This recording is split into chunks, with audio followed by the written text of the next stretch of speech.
అసలు మనం శివరాత్రి జరుపుకుంటున్నామా లేక కేవలం ఒక పండుగను పూర్తి చేస్తున్నామా? ఒక్కసారి మనసును ప్రశ్నించుకుందాం. శివరాత్రి అంటే ఉపవాసమా, జాగరణ, లేక ఇంకా లోతైన ఏదైనా సందేశమా? ప్రతి సంవత్సరం వస్తుంది శివరాత్రి, కానీ ప్రతి మనిషి జీవితంలో నిజంగా ఒక్కసారైనా శివరాత్రి జరిగిందా? శాస్త్రం చెబుతుంది ప్రతిరోజు శివరాత్రి అని. నిత్య శివరాత్రి, యోగ శివరాత్రి, పక్ష శివరాత్రి, మాస శివరాత్రి, మహాశివరాత్రి. అంటే ప్రతిరోజు మన అహంకారాన్ని కరిగించుకోవడానికి, మనల్ని మనం తెలుసుకునే అవకాశం ఉందన్నమాట. ఒకానొకప్పుడు బ్రహ్మదేవుడు అన్నారు, నేనే సృష్టికర్తని అని. శ్రీ మహావిష్ణువు అన్నారు, నేనే పరిరక్షకుడను అని.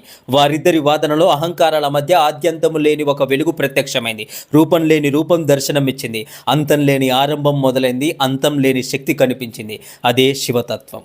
అది మనకు చెప్పిన సందేశం, మన కళ్ళకు కనిపించేదంతా నిజం కాదు అని, మనకు అనిపించేదంతా వాస్తవం కాదు అని. ఆ పరమశక్తిని గుర్తు చేసిన రోజే మహాశివరాత్రి. మన జీవితం అంతా ఎంత అబద్ధపు పరుగో తెలుసా?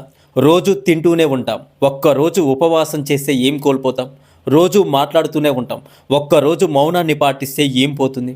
రోజు బయట ప్రపంచాన్నే చూస్తున్నాం, కానీ ఒక్క రోజైనా మన మనసు లోపలికి మనం చూసే ప్రయత్నం చేశామా? జాగరణ అంటే నిద్రపోకుండా ఉండడం కాదు. ఇంద్రియాలు నిద్రపోయినా మనస్సు మేల్కొనడం. రాత్రంతా నిద్ర మానేసి కూర్చోవడం జాగరణ కాదు. ఫోన్ పట్టుకొని రీల్స్ చూస్తూ గడపడం జాగరణ అసలే కాదు. సినిమాలు చూస్తూ కాలక్షేపం చేయడం జాగరణ అసలే కాదు. మనసును గమనించే రాత్రి, కళ్ళు మూసుకొని మన శ్వాసలో ఓం నమ శివాయ, ఓం నమ శివాయ, ఓం నమ శివాయ అంటూ మన ఆలోచనలో పరమేశ్వరుణ్ణి గమనించడమే నిజమైన జాగరణ. అసలు మనం ఎవరం? ఎందుకు బ్రతుకుతున్నాం? ఎక్కడి నుంచి వచ్చాము? ఎక్కడికి వెళ్తున్నాము?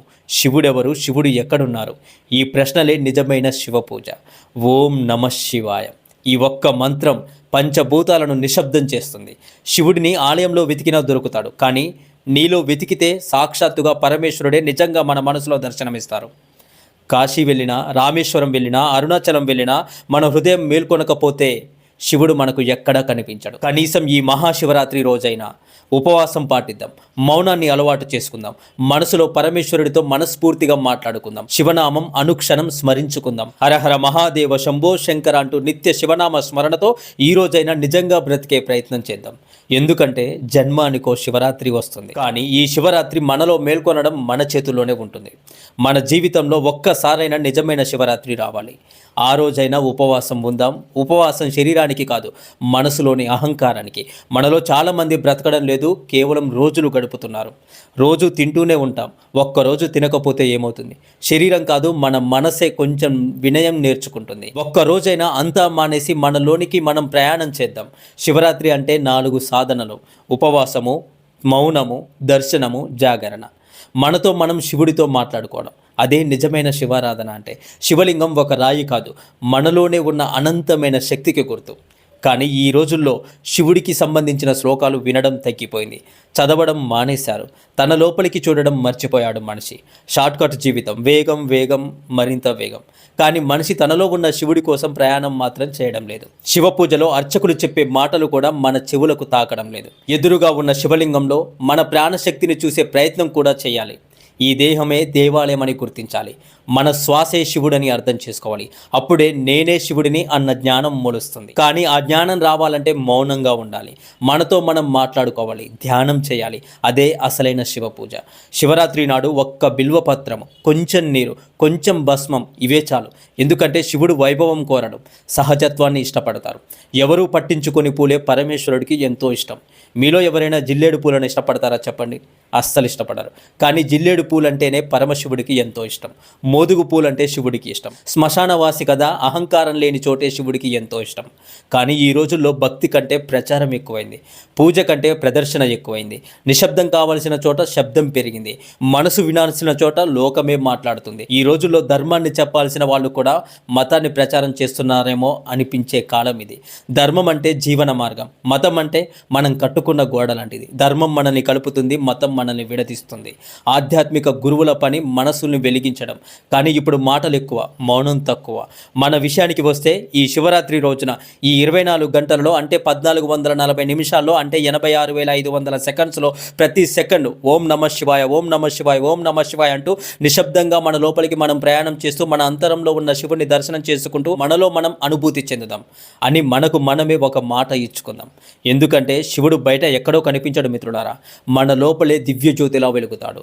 భస్మం రాసుకున్నా, రుద్రాక్షలు వేసుకున్నా, తెల్లని బట్టలు వేసుకున్నా, కాషాయం ధరించినా అవి గుర్తులు మాత్రమే, శివత్వం అసలే కాదు. ఉపవాసం ఉన్నా, అభిషేకం చేసినా, పూజలు చేసినా మన మనసు మారకపోతే శివుడు మనకు ఎక్కడా కనిపించాడు ఈ లోకంలో. మనం ఆలయాలకు పరిగెడుతున్నామా లేక శివుడి వైపు పరిగెడుతున్నామా? కాశీ వెళ్తాం, రామేశ్వరం వెళ్తాం, ఉజ్జయిని వెళ్తాం, మరిన్ని క్షేత్రాలు వెళుతూ ఉంటాం. కానీ ఒక్కసారైనా పరమేశ్వరుణ్ణి మన హృదయంలో వెతికామా? మన హృదయంలో దర్శించుకున్నామా? ఇకనైనా పరుగులు ఆపండి, నిశ్శబ్దంగా కూర్చోండి, అక్కడే జ్ఞానం మొదలవుతుంది. శివుడు ఎప్పుడూ ధ్యానంలోనే నిశ్శబ్దంగా ఉంటారు. మీకు తెలిసిందే, కొంతమంది ఆలయం మెట్లపైనే భక్తిని కొలుస్తారు, కొంతమంది గుడి చుట్టూ తిరుగుతూ పుణ్యాన్ని లెక్కిస్తారు. కానీ శివుడు భయపడే దేవుడు కాదు, ఆయన ఎప్పుడూ ప్రశాంతంగానే ఉంటారు. అరుణాచలం వంటి క్షేత్రాల్లో లక్షలాది మంది భక్తులు పరిగెడుతుంటే ఆయన మాత్రం నిశ్శబ్దంగా ధ్యానంలో ఉంటారు. అర్ధనారీశ్వర రూపంలో అంతర్గత సమతుల్యతను గుర్తు చేస్తాడు పరమశివుడు. కానీ మనలో కొందరు శివుడిని కలత పెట్టేలా శబ్దంతో తొందరపాటు పూజలు చేస్తూ ఉంటాం. అసలు పూజ ఎలా చేయాలి? శివలింగం ముందు నిశ్శబ్దంగా కూర్చోవాలి, కొంచెం నీరు శివలింగానికి సమర్పించాలి, ఒక్క బిల్వపత్రం శివలింగంపై పెట్టాలి, మనసులో మంత్రాన్ని జపించాలి. ఓం నమ శివాయ, ఓం నమ శివాయ, ఓం నమ శివాయ. ఈ ఒక్క మంత్రం మన పంచభూతాల్ని సైతం ప్రశాంతంగా ఉంచుతుంది. శివనామ స్మరణ అంటే అది కేవలం శబ్దం కాదు, అది అంతర్గత స్పందన. మౌనం పాటిస్తే మనసు క్రమంగా శివుడికి వశమవుతుంది, మనోవిశ్వాసం పెరుగుతుంది, ఆత్మ నిగ్రహం వస్తుంది. ఇంకో చిన్న విషయం మిత్రులారా, చాలామంది మారేడు ఆకులను తెంచి శివుడికి అర్పిస్తారు.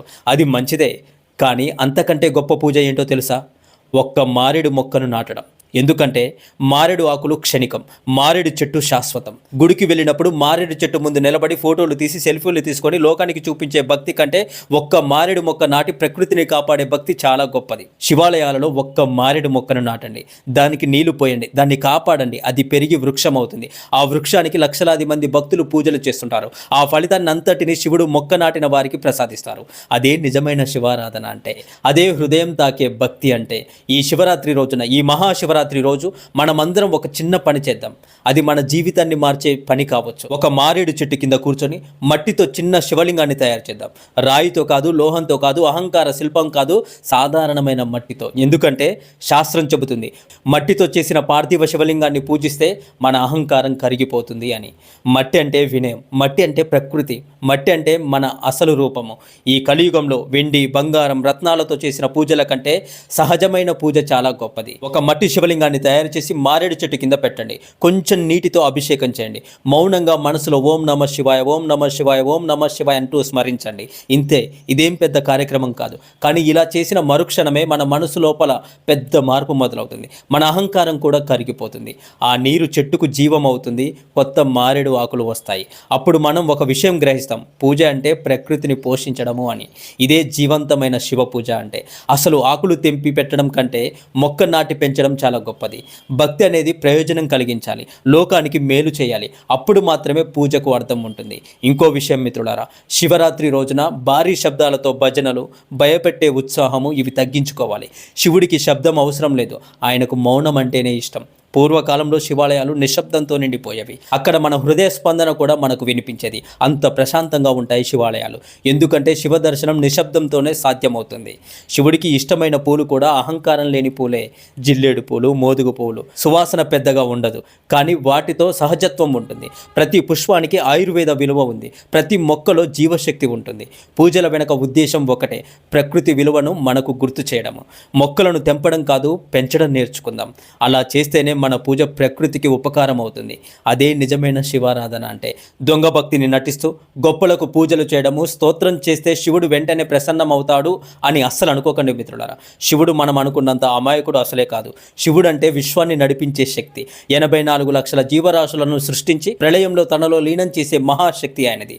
అలాంటి పరమేశ్వరుడు మన మాటలకు పడిపోడు, కానీ ఒకదానికి మాత్రం స్పందిస్తాడు శివుడు, నిశ్శబ్దమైన భక్తికి, మౌనంగా చేసిన పూజకు, మనసులో చదివిన స్తోత్రానికి. అది ఆయనకు నేరుగా వినిపిస్తుంది. కొందరు శివుడినే భయపెట్టే పూజలు చేస్తున్నారు, అహంకారంతో ఆరాధనలు చేస్తారు. అలాంటి వాటిని సంప్రదాయం రావణ పూజ అంటుంది. శాంతంగా, సాత్వికంగా, వినయంతో చేసే పూజ అదే నిజమైన స్వచ్ఛమైన శివ పూజ.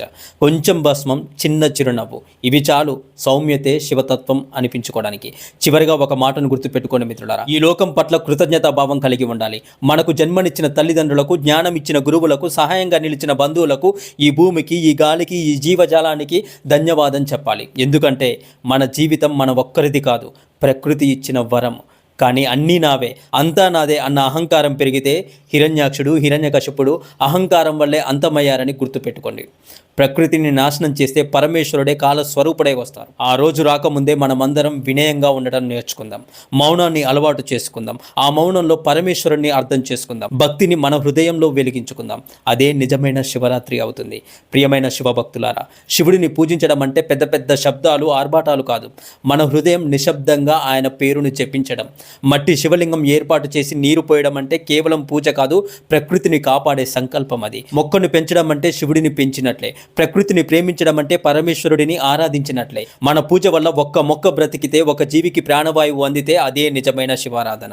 శివుడు బోళాశంకరుడు అంటారు, కానీ ఆయనను మోసం చేయలేం. మన హృదయం ఎంత పవిత్రంగా ఉంటే అంత త్వరగా ఆయన మనల్ని అనుగ్రహం లభిస్తుంది. ఈ మహాశివరాత్రి సందర్భంగా ఒక చిన్న సంకల్పం తీసుకుందాం. ప్రకృతిని కాపాడుతాం, తల్లిదండ్రులను గౌరవించాలి, గురువులకు నమస్కరించాలి. మన వల్ల ఎవరికి నష్టం జరగకూడదు. నిశ్శబ్దంలో శివనామం జపించాలి. ఇలా చేస్తే శివానుగ్రహం మన వెంటే ఉంటుంది. ముందుగానే మీకు, మీ కుటుంబ సభ్యులకు మహాశివరాత్రి శుభాకాంక్షలు తెలియజేస్తున్నాను. ఆ పరమేశ్వరుడు మీకు, మీ కుటుంబానికి ఆరోగ్యం, ఐశ్వర్యం, శాంతి ఇవ్వాలని, మీ ప్రతి కోరిక శుభంగా నెరవేరాలని మనస్ఫూర్తిగా శివుడిని కోరుకుంటున్నాను. ఈ వీడియో మీకు నచ్చితే ఒక్క లైక్ ఇవ్వండి, ఛానల్ని సబ్స్క్రైబ్ చేసుకోండి, బెల్ ఐకాన్ ప్రెస్ చేయండి. ముఖ్యంగా ఈ వీడియోని చివరి వరకు చూసిన ప్రతి ఒక్కరు కమెంట్లో ఓం నమః శివాయ అని తప్పకుండా రాయండి. అది ఒక జపం అవుతుంది. మీకు శివానుగ్రహం తప్పకుండా లభిస్తుంది. చివరగా ఒక మాట, ఈ ప్రపంచం మనది కాదు, మనమే ఈ ప్రపంచానికి చెందిన వాళ్ళం. ప్రేమగా జీవించండి, ప్రకృతిని కాపాడండి, శివనామాన్ని అనుక్షణం జపించండి. అప్పుడు మన జీవితం భయంకరంగా కాదు, భక్తి రసంతో నిండిన పవిత్ర యాత్రగా మారుతుంది. ఓం నమః శివాయ. హర హర మహాదేవ శంభో శంకర.